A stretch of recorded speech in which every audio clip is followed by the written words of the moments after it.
A continuación empezaremos con una breve introducción al kanji. Como este es un grupo de nivel básico, realmente kanji no es el punto principal.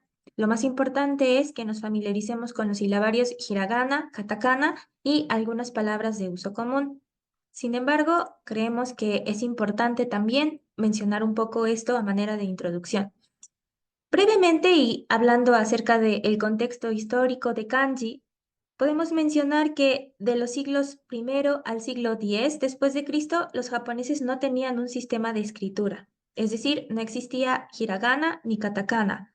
La escritura china llegó a Japón a partir del siglo IV antes de Cristo. En este momento de la historia, la aristocracia japonesa trae de China escritos sobre el budismo y la filosofía, que eran los textos principales escritos en kanji.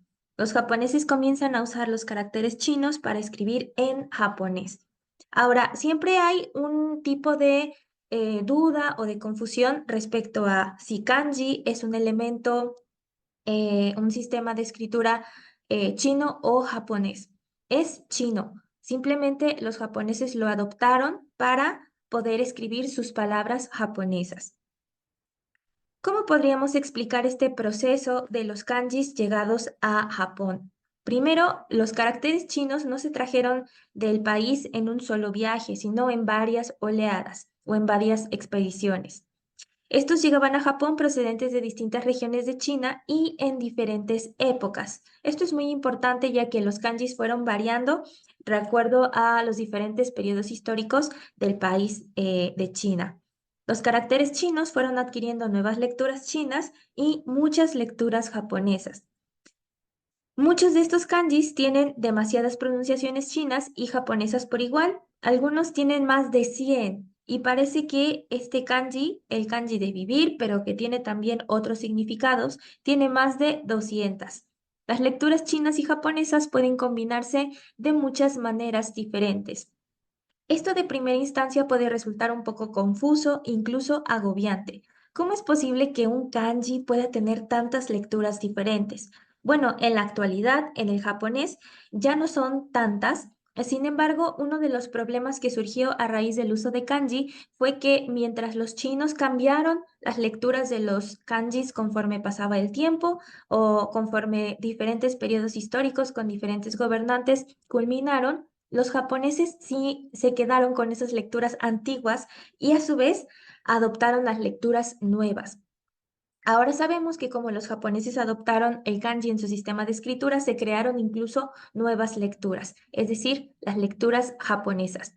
En ocasiones podremos ver palabras donde se combinan lecturas chinas con lecturas japonesas o solo hay lecturas chinas o solo hay lecturas japonesas.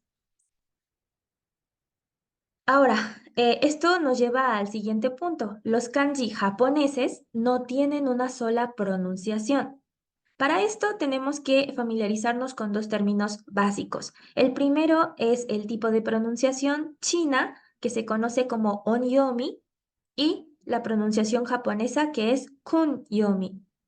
Un ejemplo muy básico. En el kanji yama, o este kanji que se lee así en su lectura japonesa, la lectura on o la lectura china es san, como en la palabra Fuji-san. Sabemos que el monte Fuji es un símbolo de la cultura japonesa, pero por alguna razón, en el nombre de esta montaña se utiliza la lectura china, que es san. La lectura japonesa de este kanji es yama, que significa igualmente montaña. Existen también palabras compuestas. Este es un ejemplo de ellos. Tengo la palabra que está escrita con estos dos kanji, que se pronuncia como kinen. Esta palabra significa prohibido fumar. En solitario o por separado, el kanji número 2 se pronuncia como kemuri y significa humo. Eso es su lectura de konyomi o lectura japonesa.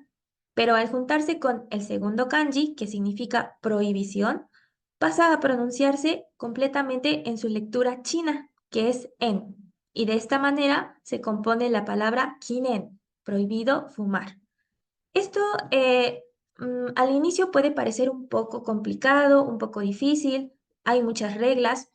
Sin embargo, una de las recomendaciones cuando hablamos de kanji es aprender las palabras siempre no por separado, sino en conjunto.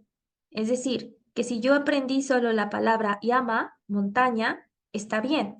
Pero si yo aprendí la palabra kinen, trato de no separar realmente los kanjis y aprenderme todas las lecturas individuales que pueda tener. Las palabras es mejor aprenderlas en contexto. Ahora, el uso de kanji por su pronunciación tuvo sus inicios cuando los estudiosos del chino comienzan a implementar kanji para escribir en japonés. Una vez más, regresamos al ejemplo anterior. La palabra yama significa montaña y antes se escribía con dos kanjis, uno para ya y otro para ma. Se utilizaron estos kanji en donde el primero se pronuncia más o menos como ya y el segundo más o menos como ma. Recordemos que estas pronunciaciones vienen del chino y este es un idioma un poco diferente al japonés. ¿Cuál fue el mayor problema aquí? Pues hay cientos de ideogramas que se pronuncian como ya y otros cientos que se pronuncian como ma. Entonces, realmente elegir los dos que se acercaran más al significado, pues era bastante diferente y bastante difícil.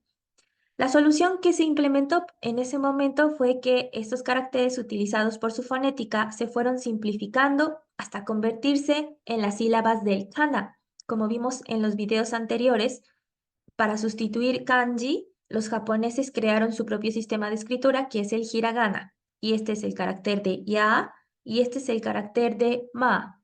Aunque eventualmente se dejaron los kanjis y este es el carácter o el kanji que se decidió para esta palabra. Con esto podemos entender que los kanjis no eran formas de escritura fijas en el tiempo, sino que fueron evolucionando, como una palabra que se escribía con dos caracteres con el paso del tiempo cambiaron y solamente se dejó un carácter que ni siquiera es ninguna de estas dos opciones. Bueno, eso es algo que ocurría normalmente en el cambio, en la transición que se dio de escribir con kanjis de China a en los sistemas de lectura del japonés o las lecturas con yomi. Ahora, uso del kanji por su significado.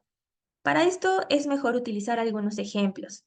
Uno de ellos es, para escribir montaña en japonés, como ya vimos, se utilizó este kanji. Para escribir mujer en japonés, se utilizó este de aquí. En chino, ambos significan exactamente lo mismo, es decir, el primero significa montaña y el segundo significa mujer. ¿Cuáles fueron los problemas que surgieron al utilizar kanjis por su significado? Uno de ellos es que el chino es un idioma monosilábico y el japonés es polisilábico, es decir, que tiene más de dos sílabas. El chino no usa terminaciones para formar el tiempo pasado o las negaciones y el japonés sí lo hace. Por lo tanto, cuando se trata no de escribir palabras sueltas, como llama o como onna, que es mujer, sino frases completas, oraciones, utilizar los kanji según su significado se complica bastante.